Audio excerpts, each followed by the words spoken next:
Hey YouTube friends, I wanted to create this video to share with you my experience with building the Tamiya TA06 chassis.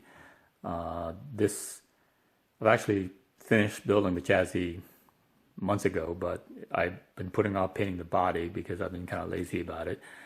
And so but I do want to present to you the entire kit in its complete form. So I put off making this video until I finish painting the body, and so here it is. This is the Tamiya TA06 racing chassis with the Ferrari 458 Challenge body. All right, so let's give you a look at everything. I'm not going to talk too much about the body right now because that's going to be a separate video that I'm going to be doing. But I do want to talk to you. I just wanted to show you what it looks like. And here how I mounted it.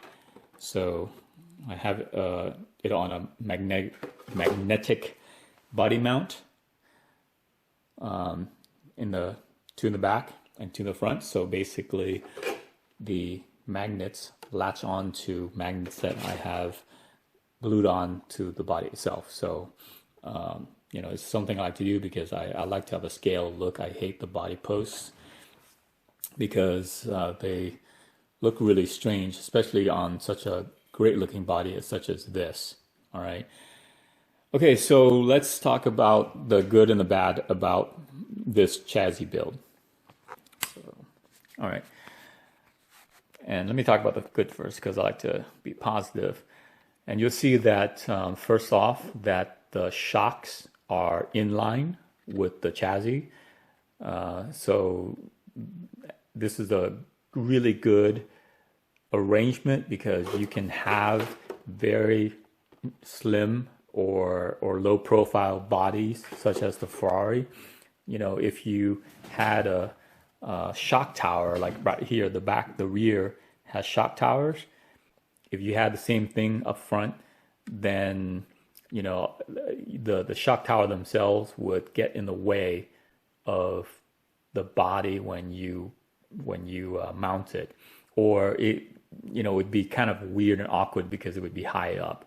So this arrangement works really nice. So you can have very sporty bodies that go with it, and they work fine. I mean, their function is actually really clever, and if you haven't seen them before, you know, they work great. The only thing about these shocks that came with the kit is that the springs are very tight. Okay, I mean, I definitely need to change the springs to something more less firm. Okay, the shocks themselves work. Are the build is good because they're oil filled, and they have good functionality and good quality. Okay, the parts are manufactured in a very precise way, even though they're plastic. There's nothing wrong with that. I mean, they work just as well, but the springs themselves leave a lot to be desired. So if one of the things that if you're serious about it, then I would definitely change the springs. So with regard to the front chassis, you'll notice that one of the things that I really appreciate about this is that everything is adjustable. Okay, you can see that there's turnbuckles for the toe in of the vehicle, the camber of the vehicle, of the wheels. Camber meaning that the way that the tires, the angle of the tires that as they meet the road, either in or out, and toe in meaning the way that the angle of the wheels towards each other. Okay, sometimes you want to have them come in towards each other for more precise straight line driving, or if you want to have a little more agility, then you would have it the wheels facing away from each other. I want to say, speaking of straight line, I want to say this vehicle is one of the best tracking chassis that I have. Okay, I have about 4 different chassis. Well, for road cars, I have more than that for other cars, but in terms of road cars, I have about 4 of them. And this one, the TA06 chassis, tracks really, really well. I mean, it's a straight line all the way down. You can drive for 50 yards or 50 meters, and it will track very straight once you have adjusted everything, your servo and whatnot. So and I attribute that to the fact that all the components of the steering mechanism is adjustable, okay, and without any aftermarket parts at all, okay. And also I attribute that to the fact that the steering mechanism connections are very tight, okay. There's not a lot of play, okay. You can wiggle around very hard, but in terms of play itself, there's very minimal, and you can add whatever play there is. You can add spacers, and that will eliminate whatever play that's in the steering. So it steers very precisely and responsively. That's one of the things. That's another thing I noticed about this chassis, is that the steering is crisp, responsive, and very quick. All right. And I don't even have like a super duper servo on it. I mean, I have like a cheapo servo on it, just for testing purposes. So I'm sure that you have a more precise servo with higher torque, then you can get even better performance out of this chassis than I do. So you see right here that it is a belt-driven vehicle.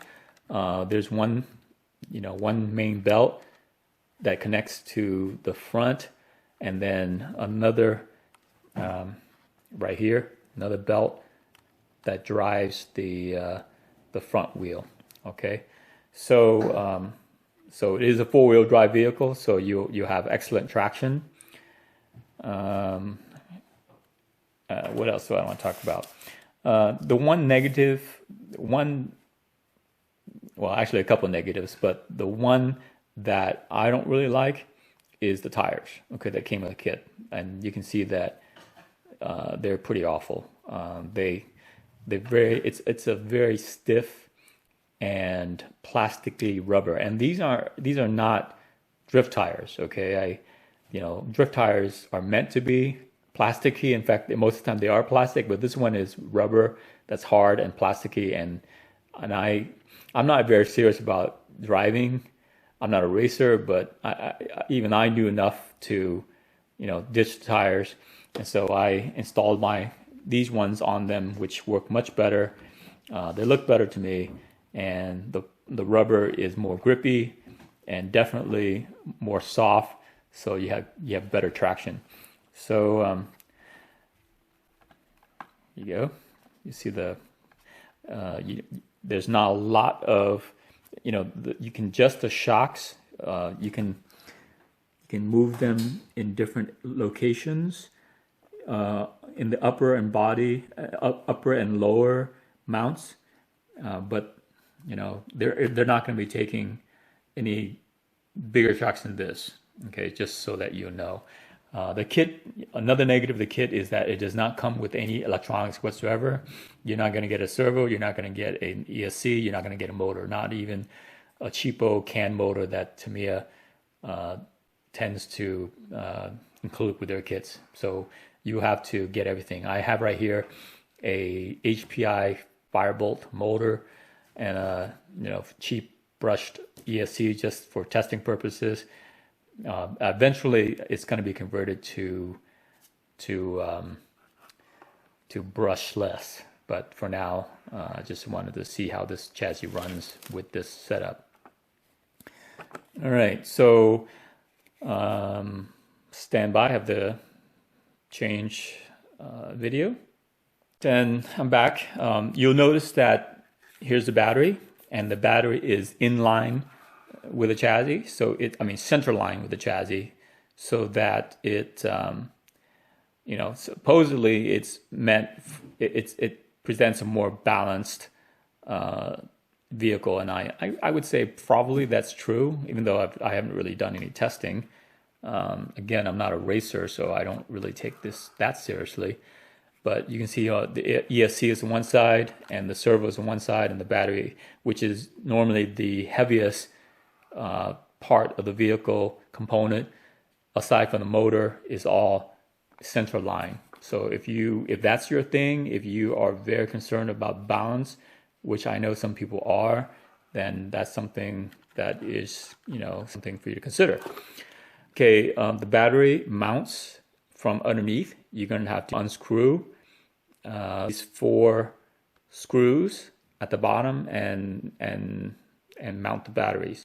Okay, what I do is I just basically I put the battery in, and then I pull out the battery lead, and then I just charge it within the vehicle. It's just too much of a pain for me to unscrew it each time I want to change the battery. So, and you can see that the bottom of the chassis is very smooth. All the screws are flush with the chassis itself, so which is really important, because as you can see, there's not a whole lot of clearance from the bottom of the chassis. You have it. You don't even have like half an inch of clearance. So there's anything that possibly could snag on the road surface has been eliminated. So it's very flush, but you also notice that it has Phillips screws, which for some people is they're not crazy about it. Some people are very into the hex screws. I personally don't really care. A screw is a screw to me, and I don't find that a hex screw works any better than a Phillips screw, and I also don't find that hex screws are less prone to stripping. In fact, my experience with hex screws are they strip more than Phillips, but that's me. Some folks are very much into hex, and they sneer at the idea of having Phillips screws. You may be one of them, so that's a consideration that you should look into, or you should account for when you are thinking about this vehicle. So, what else want to talk about? So basically, no motors. The tires are horrible. The fact that there's no electronics are bad points. And I hope to talk about how straight this vehicle tracks. That's one of the things I really like about this. It just tracks beautifully. Okay. Like once you've adjusted everything. So pretty much that's the TA06. I know that this is an advanced chassis. I know that people use it for racing purposes. You probably wouldn't race it with it stock. You can buy aftermarket parts for it. Like for instance, you can buy the carbon fiber main chassis parts, which will lighten everything up, and of course you can buy the shocks to make it run a lot better. But for my purposes, for just having fun and racing around the block with my kids, it's perfect. It's great, and I really like this chassis. It's a little bit more expensive than the low end TT02, but for what you're getting with it, it's a quantum leap in terms of quality and also performance, and it's so to me it's worth it. But anyway, thanks for watching this video. If you have any questions about this particular chassis, comment below, and I would appreciate it if you can like and subscribe, because that motivates me, gets me to create more videos to help you out with your RC adventure. All right, so thanks again.